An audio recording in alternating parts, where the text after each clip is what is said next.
Sejam todos bem-vindos ao canal TV CE Haha. Antes de iniciar o estudo de hoje, gostaríamos de pedir a você que desse um like e se inscrevesse no canal para ajudar a divulgar os seus conteúdos. Hoje nós vamos fazer a primeira parte do sonambulismo, das perguntas 425 a 430.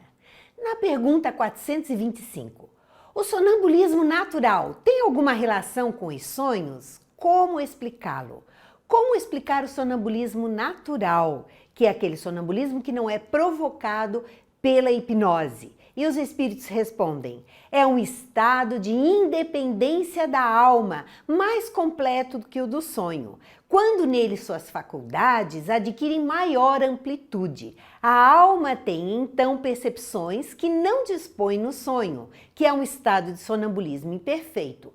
No sonho, a alma também se desprende do corpo, só que não tão evidente, não tão facilmente quanto no estado de sonambulismo. No sonambulismo, ela se desprende com muito mais facilidade e tem uma liberdade maior de ação. No sonambulismo, o espírito está na posse plena de si mesmo. É o estado natural, ele se sente como um espírito que está liberto, mais consciente. Os órgãos materiais, achando-se de certa forma em estado de catalepsia, parados, deixam de receber as impressões exteriores. Esse estado se apresenta principalmente durante o sono, ocasião em que o espírito pode abandonar provisoriamente o corpo por se encontrar este gozando do repouso indispensável à matéria. O corpo fica repousando, o espírito se liberta e tem então experiências no plano espiritual e conta aquilo que está, relata tudo aquilo pelo que ele está vendo, com quem ele está conversando, as experiências pelas quais ele está passando.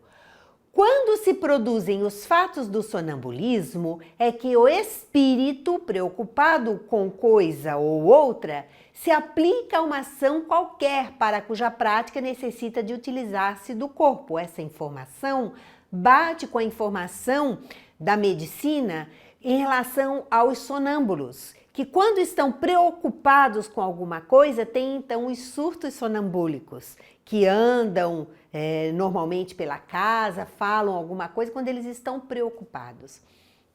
Serve-se então deste como se serve de uma mesa ou de outro objeto material no fenômeno das manifestações físicas, ou mesmo como se utiliza da mão do médium nas comunicações escritas, no fenômeno do sonambulismo, em que ele se mexe e levanta e anda, ele está se utilizando do corpo físico como de um outro objeto qualquer, fazendo uma comparação. Nos sonhos de que se tem consciência, os órgãos, inclusive os da memória, começam a despertar. Nos sonhos, há aquele despertamento da memória, se bem que quando se volta, tudo fica muito confuso.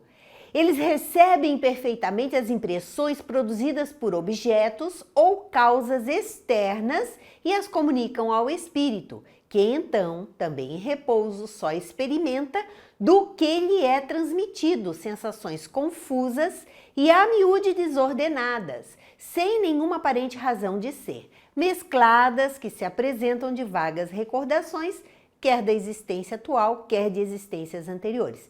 Essa mescla, essa confusão que se dá no sonho é justamente essas recordações do que se passou no dia a dia, das preocupações, ou recordações de vidas passadas, ou das experiências que ele teve durante o transe do sono. Então, quando ele retorna, há uma mescla, uma confusão das lembranças, das memórias. Facilmente, portanto, se compreende por que os sonâmbulos nenhuma lembrança guardam do que se passou enquanto estiveram no estado sonambúlico. O seu corpo não participou desses fenômenos. O cérebro não esteve atuando durante o fenômeno sonambúlico. E porque os sonhos de que se conserva memórias mais das vezes não têm sentido, porque é um emaranhado de lembranças e recordações. Digo as mais das vezes porque também sucede serem a consequência de lembrança exata de acontecimentos de uma vida anterior e até, em certos casos, uma espécie de intuição do futuro. Esse tipo de envolvimento durante o sonambulismo, de experiências pelas quais ele passa, enquanto ele está no transe, ele consegue se comunicar, nós conseguimos falar com o sonâmbulo, ele vai passando as experiências pelas quais ele está participando. Mas quando ele retorna, normalmente ele não se lembra porque o cérebro não tomou parte dessa experiência. O corpo ficou como num estado semelhante ao da catalepsia, que nós já estudamos em módulo anterior, e se desprende, e o espírito então vai vivenciar com mais liberdade ainda do que quando ele está sonhando. Na pergunta 426, o chamado sonambulismo magnético tem alguma relação com o sonambulismo natural? E eles respondem que é a mesma coisa, com a só diferença de ser provocado. O que é o sonambulismo magnético? É aquele fenômeno provocado através da hipnose. A pessoa entra no estado de transe através da hipnose. Essa é a diferença, mas a liberdade que o espírito tem, essa é a mesma. E na pergunta 427, de que natureza é o agente que se chama fluido magnético? E eles respondem, é o fluido vital, eletricidade animalizada, que são modificações do fluido universal. Quem se utiliza do magnetismo se utiliza da energia vital. Este é o fluido que participa do fenômeno magnético. O magnetizador, ele doa a sua energia vital para poder magnetizar a pessoa que está sendo hipnotizada. Na pergunta 428, qual a causa da clarividência sonambúlica? Porque o espírito se liberta e ele tem uma vidência, uma clarividência muito maior, porque ele consegue se deslocar até os locais onde ele quer ver, fazer as coisas, e ele consegue trazer aquela vidência, ele consegue ter aquela amplitude de visão muito maior do que num sonho, por exemplo. E eles respondem, já o dissemos, é a alma que vê, é a alma que enxerga, é a alma que vê. O perispírito é apenas o corpo espiritual, mas quem vê realmente é o espírito. E ele então tem uma maior liberdade, uma maior amplitude de ação pela liberdade que o sonambulismo, o fenômeno sonambúlico proporciona. Na pergunta 429, como pode o sonâmbulo ver através dos corpos opacos? E aí eles respondem, não há corpos opacos senão para os vossos grosseiros órgãos. Já precedentemente não dissemos que a matéria nenhum obstáculo oferece ao espírito que livremente a atravessa? O espírito, ele não sofre pela ação da matéria. O espírito atravessa a matéria livremente, vê através da matéria, o espírito enxerga. A matéria não serve de obstáculo ao espírito. E eles continuam, frequentemente ouvis o sonâmbulo dizer que vê pela fronte, pelo joelho, etc.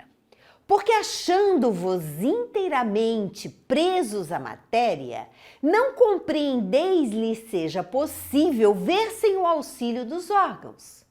Ele próprio, pelo desejo que manifestais, julga precisar dos órgãos. O próprio espírito pensa que precisa dos órgãos. Se, porém, o deixasseis livre, compreenderia que vê por todas as partes do seu corpo, ou melhor falando, que vê de fora do seu corpo. Como ele está ligado ao corpo físico, enquanto está em transe, ele sente como se estivesse com o corpo físico, porque o perispírito, ele tem para o espírito uma densidade semelhante ao corpo, porque ele está ligado ao corpo físico. Então ele vê Mas ele não percebe que é o espírito que enxerga, não é o perispírito que enxerga. E ele pensa muitas vezes que está vendo pelo joelho, que está vendo pelas costas, ele não entende como isso se dá. Na pergunta 430, pois que a sua clarividência é de sua alma ou de seu espírito, por que é que o sonâmbulo não vê tudo e tantas vezes se engana? Por que que ele não tem uma visão plena então e se engana muitas vezes? Aí eles vão dizer que primeiramente aos espíritos imperfeitos não é dado verem tudo e tudo saberem. O espírito, quando é imperfeito, ele não tem conhecimento de tudo. Não ignoras que ainda partilham dos vossos erros e prejuízos, ele está muito materializado. Depois, quando unidos à matéria, não gozam de todas as suas faculdades de espírito. Enquanto está unido à matéria, no fenômeno do sonambulismo, ele não está completamente livre, ele está preso à matéria. Deus outorgou ao homem a faculdade sonambúlica para fim útil e sério, não para que se informe do que não deva saber. Eis porque os sonâmbulos nem tudo podem dizer. E realmente os espíritos não dizem tudo para os sonâmbulos. Ele tem as suas limitações. E nós sabemos que a faculdade sonambúlica, como qualquer faculdade mediúnica, não depende da evolução. É uma tarefa que o ser recebe. E ele pode ser muito imperfeito, pode ser muito limitado, pode não ter conhecimento espiritual, pode nem entender o que está se passando. Ele vai traduzir de acordo com os seus conhecimentos, com as suas palavras. Ele não tem uma capacidade limitada de tudo saber só porque está desprendido do corpo. Ele vai falar conforme aquilo que ele sabe. Assim nós vamos encerrando a primeira parte sobre o sonambulismo. Muito obrigada e até o próximo encontro.